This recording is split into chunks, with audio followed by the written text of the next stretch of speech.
Now it's time for another Board Game Brawl preview with Nick Meanahan, sponsored by BoardGameBliss.com. Hey folks, my name is Nick, this is Board Game Brawl, and today we're going to be taking a look at a game that is currently seeking funding on Kickstarter. That game is called Overlords of Infamy, and it's from the company Obscure Reference Games. Now, if you like what you see throughout the rest of this preview video, I'm going to encourage you to go to the official Kickstarter project page. There's going to be a link up in the top corner of your screen, as well as down in the description section underneath the video. Those links will take you to the Kickstarter page. You don't have to take my word for it. You can go there and find more information, and hopefully you'll consider backing the project. Now, what is Overlords of Infamy? This is a competitive game for 2 to 4 players, although it does play best with 4 players, where you and the other players take control of these evil fantasy warlords who are all vying for power against the other warlords, and of course the forces of good, which are like a neutral force in the center of the board. You have your own little quadrant of the board that is your dominion that you're going to be spreading out on, but this is not a multiplayer solitaire game. You will be interacting with the other players, whether you like it or not, sort of battling over contested hot zones that have the resources you need in order to carry out your evil plots. There's actually quite a bit more to it than that, so let me go ahead and give you a brief look at how the game is played with a prototype version of the game. I want to stress that. So what you see in the final version may be much different than what you see here, but then we're going to come back. I'll give you my final thoughts.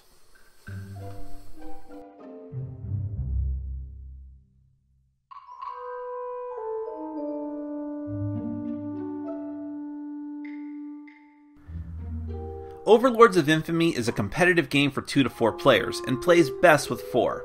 Each player takes control of a different evil overlord who tries to complete nefarious plots in order to gain misery points. You'll need a ton of resources in order to do this. Whoever has the most misery at the end of the game is the winner of the game. The game ends when anywhere from 6 to 10 world events, depending on the number of players, have been flipped over and resolved. Each player takes a playing board for their evil overlord, either randomly or by some kind of choice. Overlords have several areas of note. First, each has an affinity, describing what type of resource they are most in tune with. If they harvest that resource, they get an extra one. Next is a spot for your active and completed plots. Every player starts with a knavery plot, which is the lowest of the plots, face down on the active spot. Every player also has a different special ability, like being able to move lackeys around more easily, exploit more resources, or hunt for more map tiles. Every player gets a colored set of lackeys and an infamy disc, and a lair for their character, which is a combined 3-hex piece that they put in the corner spot closest to them. The lair has a barracks, a village, and a resource site. Take 3 of your 6 lackeys and place them on the lair's barracks, and put the rest off to the side. When you recruit lackeys, they come from off the board if you have any, and enter into the barracks. Next, put the tension marker on 0, and every overlord's colored marker on the 1 space of the infamy track. Put the adventuring hero in his headquarters in the center of the board, and place all the resources in piles near the board. Finally, shuffle up all of the decks and map tiles and put them in their appropriate spots, and then begin the game. Now, before we go any further, let's describe the board a bit more.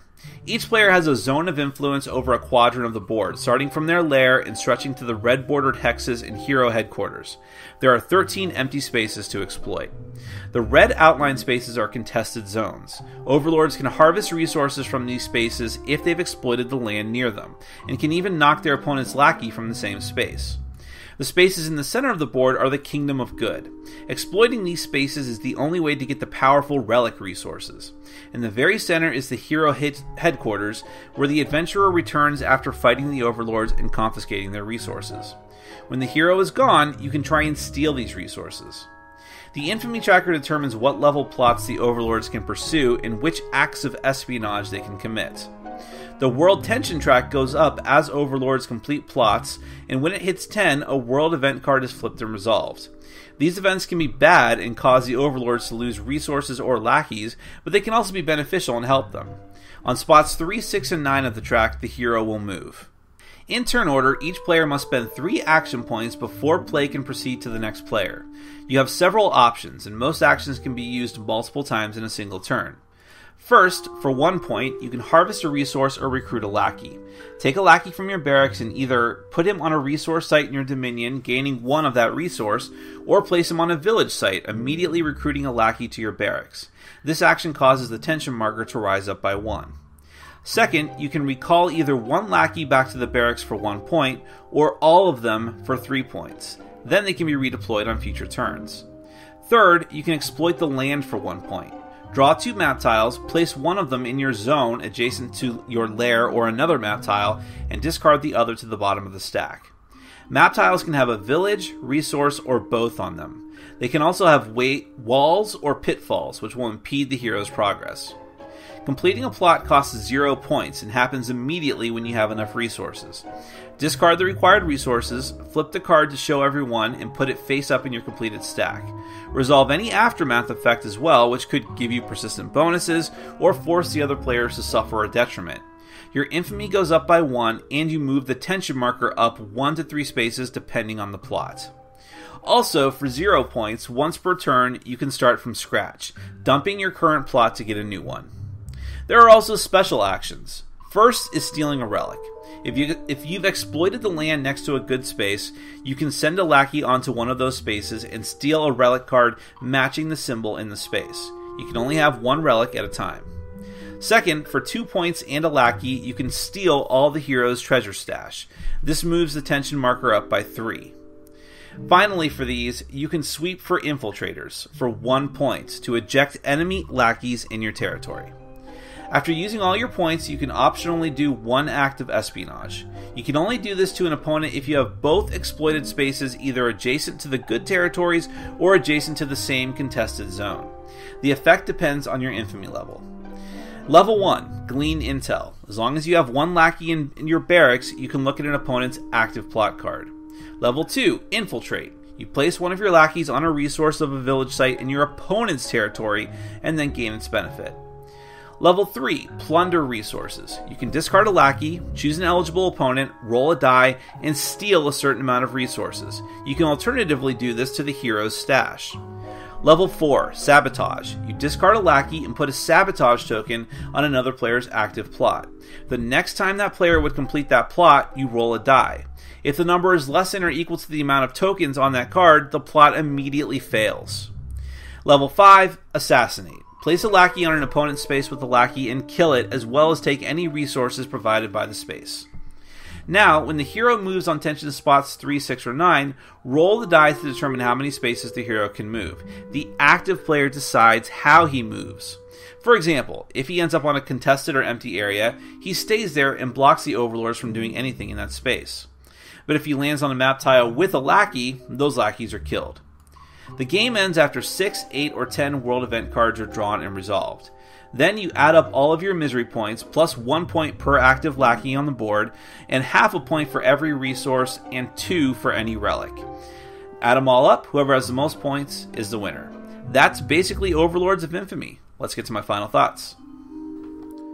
Overlords of Infamy is definitely one of the new breed of games that is what I would call a hybrid, where it takes Eurogame elements together with Ameritrash elements. The Ameritrash elements here being primarily the theme, where it's fantasy themed, you're all these like evil warlords, overlords, and you are trying to battle it out against the other players, but in this case there's not like rolling buckets of dice or some sort of like complicated card play, card battling against the other players. Rather, you are vying for resources. That's where the Eurogame elements come in. You need those resources desperately in order to achieve your nefarious plot cards, your goal cards, if you will, and get the most points by the end of the game. And so because of that, you've got this really interesting mix of elements that you don't see in a lot of other games. But another calling card of Ameritrash games would be a lot of interaction between the players. And how it's handled here is very interesting because you are fighting over these different spots. You actually can't interact with the other players until you get to those contested zones. And once you and the players on either side start battling and contesting over these hot spots, then you can actually start doing espionage, which opens up a whole new level of the game where you can actually start interfering with their plans and vice versa. Also, there's the whole aspect of the good forces, which are kind of like a neutral force, especially the adventurer, who can go around and just make life miserable for the other players, depending on when he moves. He moves on spots 3, 6, or 9, so it's very likely that everyone's at least going to get a shot at moving him at some point during the game, and that can be an equalizer to really knock down an overlord who is getting a little bit too big for his or her britches. But because of the central zone in the center of the board, it's interesting because you can raid the stash of the hero for all those resources he's been stealing from you and your comrades or not comrades. And you can also go for those relics, which are very, very important for getting some of your the higher level plots completed. But again, just like with the contested hot zones between the player quadrants, you need to be able to exploit the land next to those good zones, and that's going to be opening you up to espionage from the other players, who even a player kitty-corner to you who is also exploiting the land across near his area of the good border.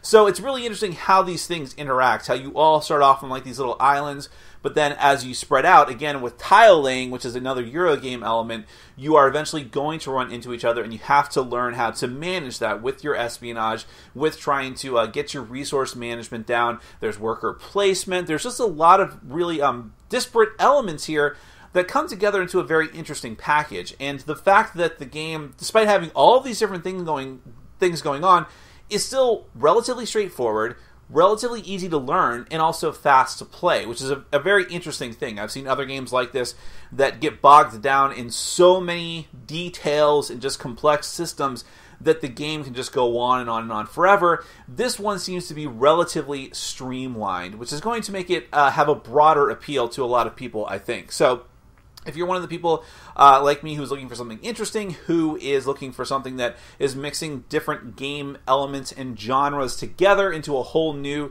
very interesting package, you definitely want to give this one a look. It's on Kickstarter right now, so again, you don't have to take my word for it. You can go to the Kickstarter page and find out more information for yourself. There's going to be a link up in the top corner of your screen, as well as down in the description section underneath this video. Go there, find more information, and hopefully consider backing Overlords of Infamy from obscure reference games. Thank you so much for watching. Take care. Thanks for watching. Follow us on Facebook, Twitter, and Patreon. And make sure to check out our sponsor, Board Game Bliss, where you can find an amazing selection of games from around the world. BoardGameBliss.com. Thanks for your support.